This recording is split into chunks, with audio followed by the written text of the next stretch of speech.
Hi, everybody. Welcome to Busy Living Sober. Busy Living Sober. Busy Living Sober.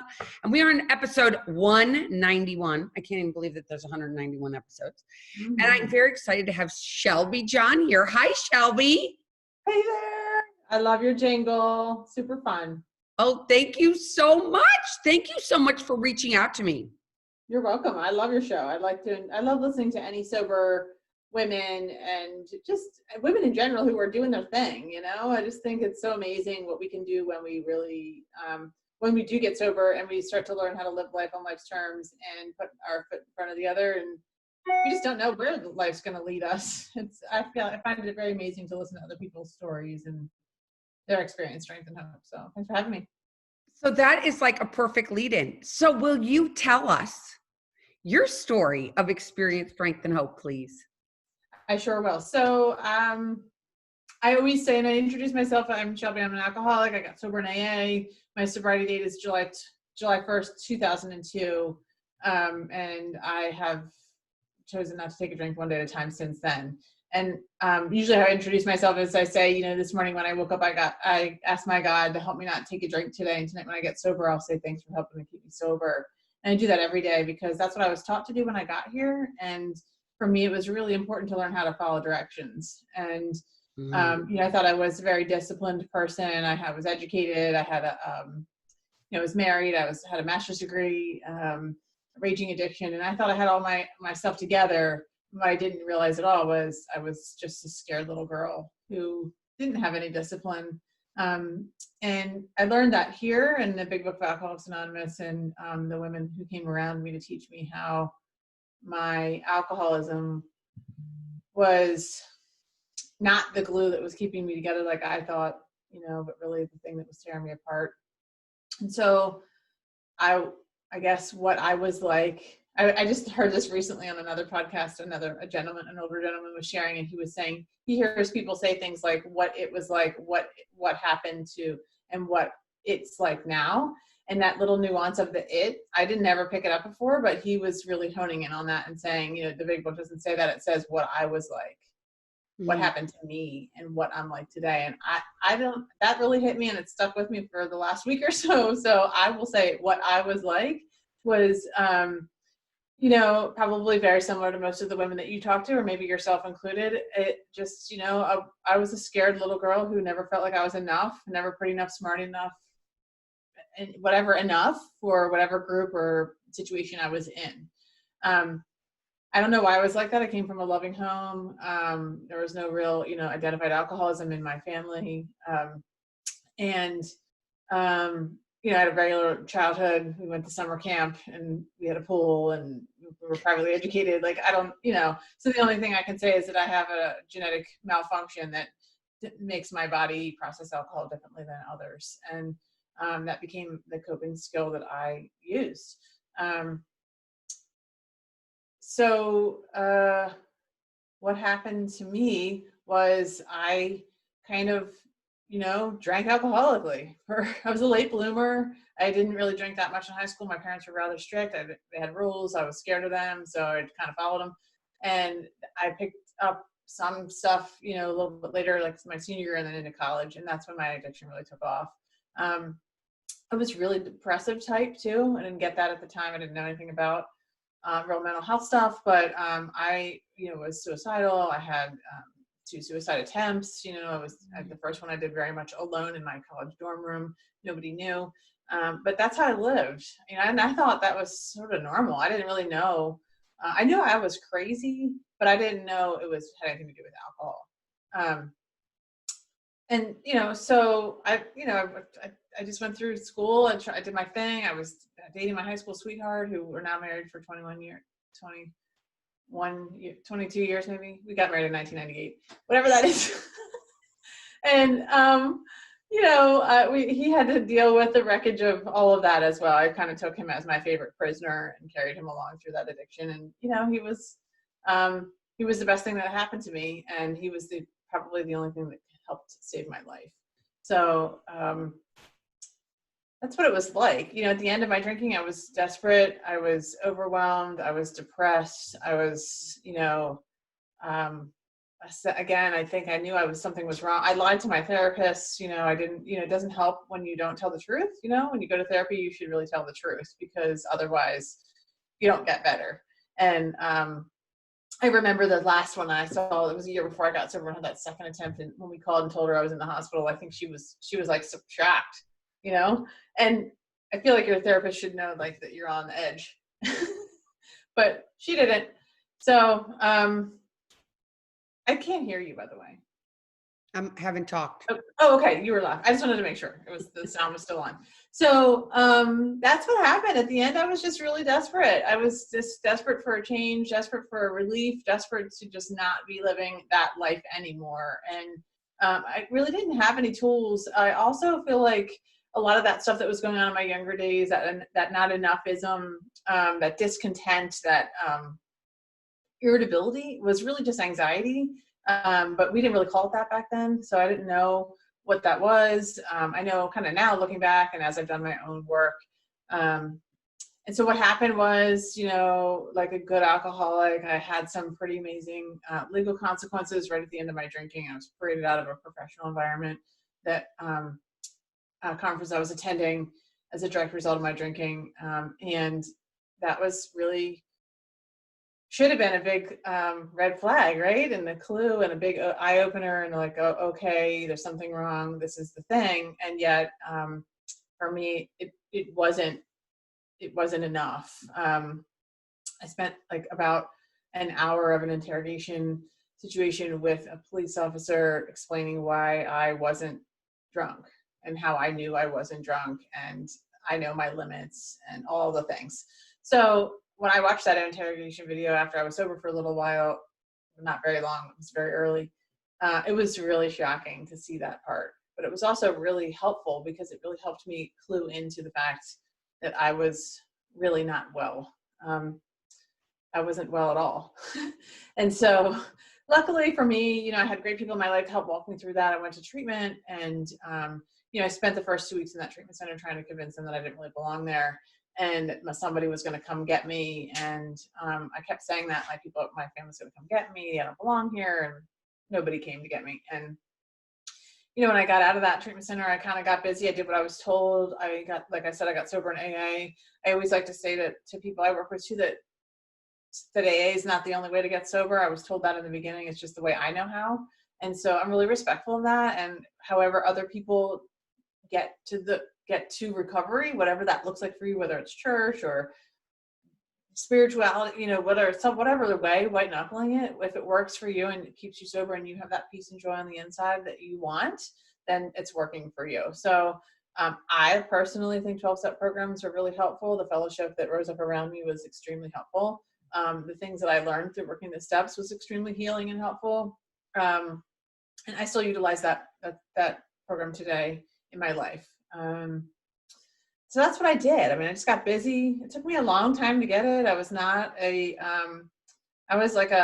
not a sometimes quickly person, I spent a lot of years, probably 18 months or more, saying to my sponsor, I don't really think I belong here. I'm not an alcoholic. And, she would just gently remind me, like, let's look at your track record. Let's go back and see. Because I didn't have a whole long list of consequences. The woman that I was listening to on your show talked about that the other day. I think it was last week or whenever you did your last show. And she said, she didn't have a lot of nevers yet, or not yet. And I felt that way too. Like I never got a DUI. I didn't have a lot of other, I did have some, and the ones I had were kind of serious, but I didn't have a whole lot of like the quote unquote normal drinking consequences. Most of it was emotional. Most of it was familial, like a lot of embarrassment, a lot of despair for my husband, sitting and going to company functions and being very embarrassing, and having to be lectured by my mother before we went to anything that like, how to behave as a 27-year-old or whatever. So anyway, that's what happened for me. And then I just kind of got busy. I started living my life on life's terms, doing the sober thing. I had 3 kids in 4 years. I was sober for 6 months when I got pregnant the first time. I don't really recommend that. That's just what happened for me. And then I had 3 kids in 4 years, which is, a whole nother story. So did I. So now I get to interrupt you. It was so funny because people sometimes think they're like, oh my God, she's not talking. Why? And I'm one of those people who I listen to enough podcasts where the people interrupt and then you're like, wait a minute, I wanted to hear what she was saying. So I wanted to get you to this point. So thank you. And thank you, because I did want to hear you. And there's a couple things that you brought up that I want to circle back to. One of those being the checklist you mentioned. Because when we're growing up, we're like, wait a minute, I did what I was supposed to. Like if there were a boardroom in the sky, right? And I did what I was supposed to do. I graduated from high school. I went to college. I got okay grades, good grades, whatever they were, but I could check the box. I had the appropriate boyfriend that looked okay on my arm when I went to social functions, check. So we have this checklist that we look at in life that I don't know who instilled it in us. I don't know. I don't want to blame all the mothers out there in the universe because that's not fair, but I think that there is that internal checklist that we have and we're like, well, wait a minute, I can check all those things, but I'm still empty. Yeah. Mm-hmm. Totally. And the idea of what an alcoholic is in society, and unfortunately it's still like this a little bit today, right? It hasn't got, that's why Busy Living Sober's here. It's because they can't stand the shame and everything else that goes with it. Right. But you're like, I'm not an alcoholic. Like that's supposed to be somebody that's underneath a bridge with a bottle in a bag, a big bag, right? They don't live in a house with a loving spouse or in a dorm room or whatever, or with parents that look pretty normal. We belong to whatever. We're members of the community, and I'm not supposed to be a drunk, right? Right. Totally. And I feel like that's exactly the checklist that I went through in my life. I married the right guy. We owned a home. We had 2 cars. I had a respectable job. I was a social worker in my community. Most of the people in my life, all of the people in my life and all of my family are very heavy drinkers. They enjoy alcohol and they are allowed to do that in their own way. So I was surrounded by people who, like in probably most social settings in today's world, like where drinking is just the thing, and I'm not going to say it was alcoholic or not. That's none of my business, but it was definitely a present thing in all of our life. So for me, yes, I can look back now and see how I stood out.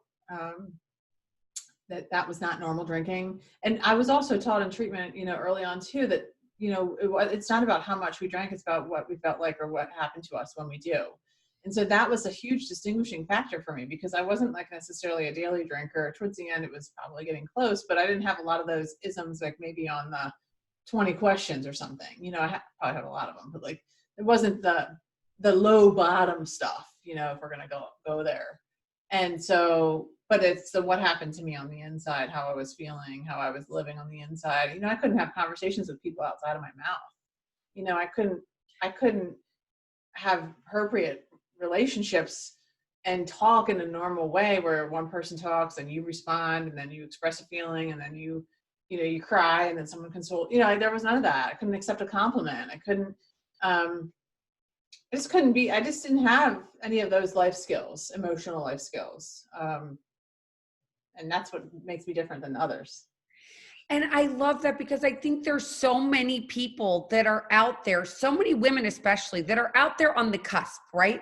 They think, oh my gosh, wait a minute. I'm not like, I know I'm a little, everybody around me drinks really heavily. Like you just said, everybody's getting a buzz on. Every cocktail, I don't know how many people I go to cocktail parties with that actually aren't alcoholics. Like what makes me different? I don't want to be different, but I am, and it sucks.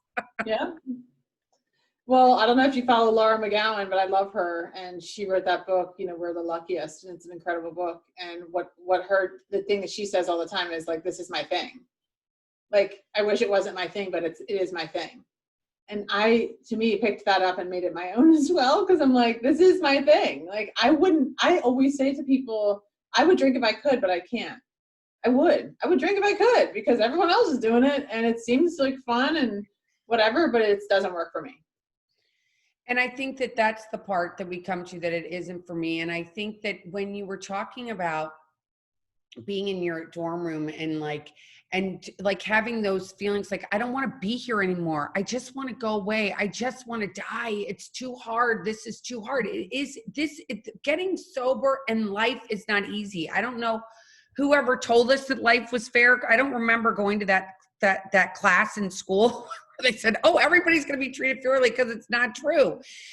But then getting to that place and having your husband there with you the whole time. I love you talking about that. And I love you talking about when you went into treatment and even trying to convince the people in treatment, like, this is not, don't you realize it's me? I'm like, I've got the 2 cars. I haven't lost anything except for me. Right. Yeah, I think we're the last to know, right? We're always the last to know. And I got there and I felt like I don't belong here. I think like a lot of people probably say, I don't belong here. There's a bunch of old men. I was 20, I turned 27 in rehab. I was a young woman with a respectable career. I just couldn't control my drinking. And of course we did all the controlled drinking stuff that it talks about in the big book. We tried all that. And it just, nothing ever really worked for me. And I don't know when the switch happened. I remember sitting 2 weeks into that treatment center on my birthday, and we have a beautiful facility here, and like it's on the water. It's kind of like they call it like the Hilton of rehabs or whatever. Are you talking about Father Martin's Ashley? Yes. Yeah. I've been there before. Yep, to visit people. I've been there. Yeah. Yeah. So it's beautiful, right? And so I sat there, and I think that was my first surrender. I called out to whatever my God was at the time, whoever I could identify with, just to ask for help in that alcoholic's prayer, and just saying, like, please help me surrender right now. And I believe that was my first surrender. And at that time, after that time, that was a marked change for me, where I was able to process the second 2 weeks of that situation a lot differently and listen to what I was being told to the best of my ability at that time, like hear what they were teaching, listen to people at the meetings. And when I got out, luckily that stuck. So it's interesting because you also mentioned that you got a degree in social work. So you've known your whole life that you wanted to help people in some way or another, correct? Mm-hmm. Correct. Yep. And so when you got sober, that social work morphed into what are you doing? What do you do now today? So I got a degree in social work, and I'm really thankful that I did. Actually, that wasn't my original path. I kind of my undergraduate degree was in psychology and sociology, so all of us were kind of against social workers. I don't know why that was a thing, but I understood very quickly after I started working that social work was really the way to go professionally, because you can get a license, you can become credentialed, all the things. So I worked for the Department of Social Services for 9 years. Then I left after I got pregnant with my 3rd kid because I couldn't afford to keep working. And I stayed home for 6 years. And then when my last kid started to get ready to go to kindergarten, I had been dabbling in some things very low key. There were a lot. So I started to build my own practice. I started to get credentialed. And then I built my practice to work with other people who needed help, right? Like we all need. And I did a lot of my own therapy, by the way, just to clarify that. I've done a lot of my own clinical work. I've done my own EMDR work. I've worked a sober program in AA as well. So I started my practice, and it kind of morphed as well. At the beginning, I was really I was trying to be a little bit more of like around that health coach realm, to try to bring that all in. And then I realized that I really wanted to pursue getting EMDR trained, because I knew the power of it. Actually, it was my husband again, always the voice of reason in my life, who has said, this works. Like, why don't you go do this? Like, why don't you go get trained in this? You already know it works. So he was right. So I did that, and it was the best thing I could have ever done, because having EMDR as my skill is like pretty powerful in so many ways. I don't know if you're familiar with it. It's a neurologically based form of trauma treatment, and it really does it really is what I say all the time, like the closest thing we have to a miracle for helping to reduce the emotional stimulation that we have around certain events and issues and feelings in our life. And now I have the privilege and honor of working with other, mostly women. I sometimes work with men, and giving them that gift as well. So my practice kind of morphed into that. And now I've stepped out into the online world around working with sober women in a different way. I was able to this is hard for me. I don't know about you, but like the anonymity piece was really challenging for me. And so I guess because I was raised in AA, and I don't know, that just was a big thing in my community. So like learning how to step out, it's taken me a long time. It's taken me 18, my whole time, I think, until probably last year, because I started that online practice in a different way than it's morphed into now. When I really became I was always my authentic self, but I wasn't out necessarily all the way. I was dripping. And then I kept saying to myself, why are you fighting who you are and what you are? I'm not ashamed of who I am and what I am. But like, there was this part of me that kept saying, but it's anonymous, we're supposed to be anonymous, blah, blah, blah. And I'm not sure what happened, but I finally came to terms with that and was able to say, like, look, this is who I am and what I am, and I want to show up in the way that I am the most true. And even though I'm drip feeding it to my women and some of them are picking it up, like, if I can't show up and be an alcoholic and a sober woman and talk about sober living and doing sober things, then I'm not really being the most honest that I can. And so it's been really refreshing. It's been a little hard. You have you have kids as well. I think they're a little bit older than mine. I was just going to throw this. So there you go. You helped me out again. Thank you, Shelby. So I will tell you, there's one thing. I've been out since the minute I got sober.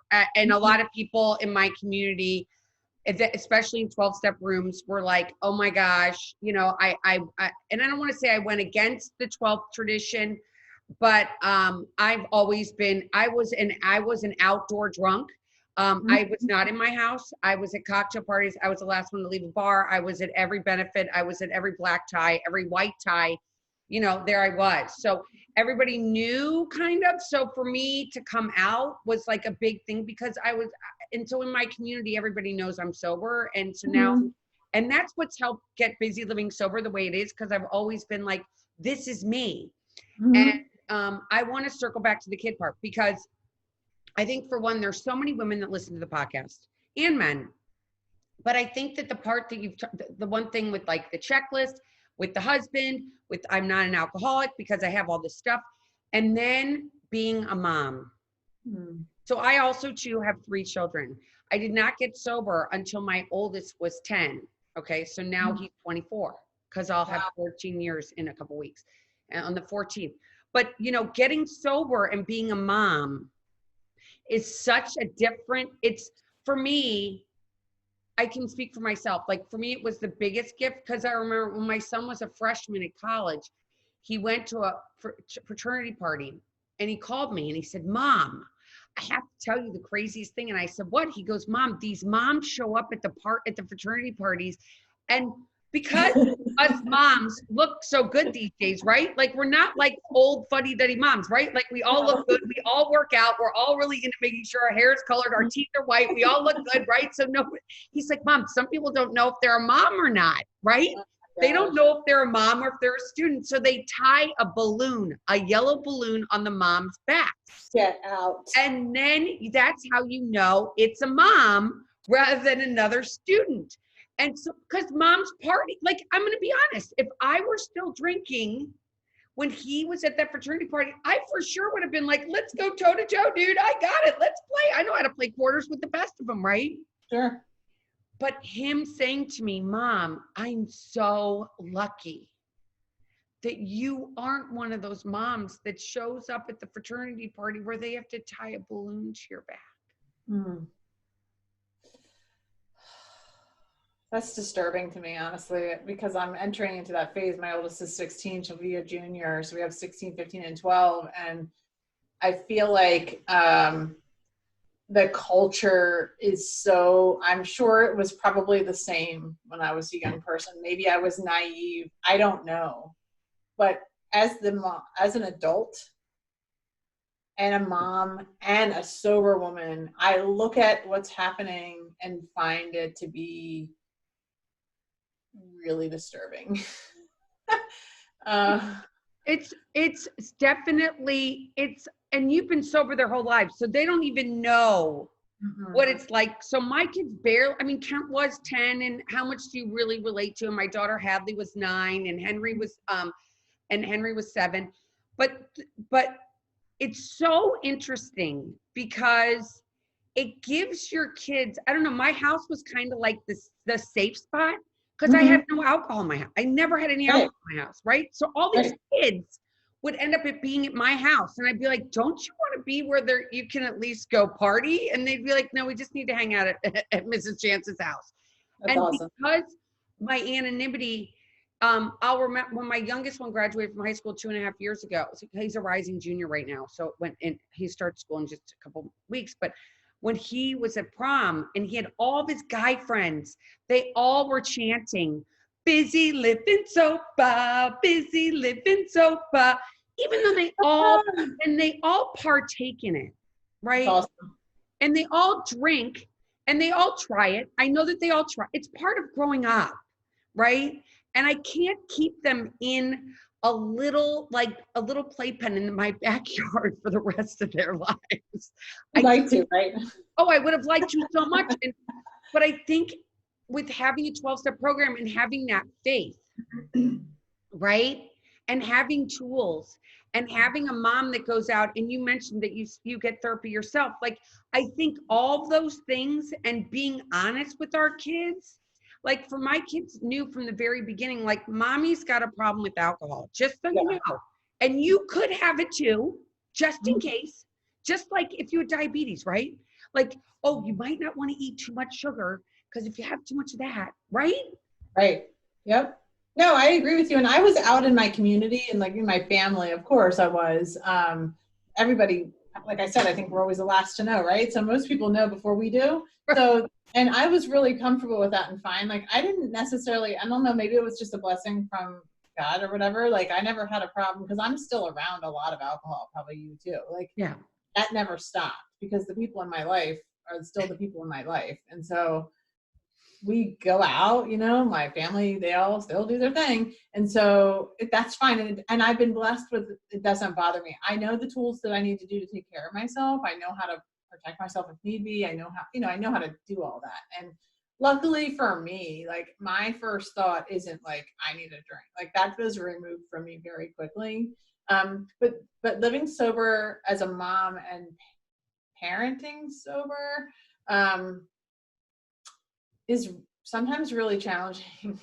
I found myself sometimes thinking like, what do other moms do? Like how to or I think about my own mom, like how did she do this? And I'm like, well, she drank and smoked, like that's what they did. Right. Like they had that as their coping skill. Now I'm thankful that's not my coping skill today, but sometimes I'm like, good Lord, where's my resource? We can pray and we can take Epsom salt baths and go to therapy and do the things, but like, dang, life hurts sometimes and kids hurt. And so that's where we are. We're in the grips of parenting teenagers, and I do look ahead to the drinking culture on the campuses and in the kids. I work with a lot of teenagers and young people, and I hear the stuff, and it is scary, and our home has always been a safe place too, and they know that they know how I feel. They know what we believe. I don't know if they'll embrace it. I don't know. My oldest 2 are girls, so they're a little different. Um, so far, anyway. So, but anyway, yeah, I think. It's a true journey, right? And it's a Uh-huh. journey through alcohol, and it's a journey figuring out and falling in love with yourself and living in your own skin, right? Yeah. And that's the biggest part. And the fact that you're helping people with the EMDR, I think that's amazing. I know a lot of people that have done it, and I know a lot of people that it's worked for. I know people that use it to this day as a tool. And I have a question for you. This is my new big question. How do you stay busy living sober?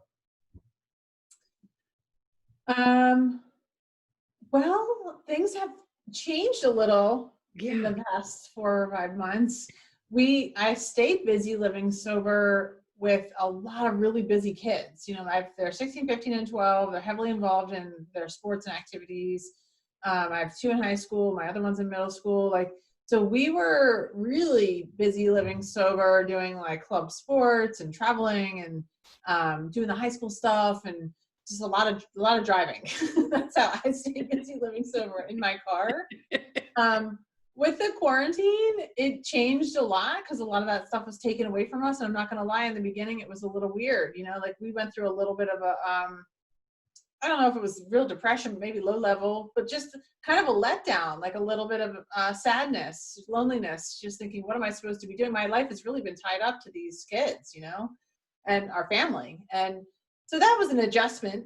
Now I think I'm just, now we've loosened the reins a little. They see their friends and do some stuff. You know, we're trying to get back to life a little. Some of them have some sport activities. The girls are working, you know, but it looks a lot different. Our weekends aren't as tied up, you know. So I'm busy living sober, working during the week. I'm busy living sober online with my women in my community and my Facebook group. I'm constantly trying to provide them with, you know, valuable content and be supportive. I created a membership program for them as well. It's going to be a big launch in September. Super excited about that. Kind of talking a little bit about how to build that confidence and emotional sobriety, like beyond recovery. So that's my main focus now, is just helping women. I don't really focus too much on like getting and staying sober because that's not my jam, but there's a lot of women that do that work. But kind of coming in after and doing that emotional sober work, right? So that like after you got like closer to a year and beyond, you know, when we start having those sober bottoms, I don't know if you're familiar, that's the term I use. You know, I had my first sober bottom at 4 years sober. I didn't know that could happen. You know, I thought we got sober and everything was just going to be peachy and fine. And I found myself with these 3 kids crying on my back porch, you know, because I was like, what the hell? And it was, you know, the shit was hitting the fan. I didn't know how to live life on life's terms anymore. I didn't know how to stay sober and do this thing. And I was 4 years sober, working a program and all the things. So I try to get that message out there too. Nobody really talks about it. You know, like sometimes you hear like, oh, life is hard or whatever, but like, how hard can it really be? You know, it can get really hard. Well, and I want to circle back to one thing you just said with this pandemic. Now, as I mentioned, my kids are like, I'm at that one stage right in front of you, right? Like I've got 2 are out of college and 1's in college. You're my inspiration. Well, you can call me anytime. I tell people all the time, always reach out to Bizzy anytime. I will answer you can call me, we'll talk, everything else. Right. I totally know how to navigate those waters because my kids all play sports and they all were very social. Mm-hmm. But here we are today living in this pandemic. Yeah. And you have been, and how are you, because like, are your kids going back to school?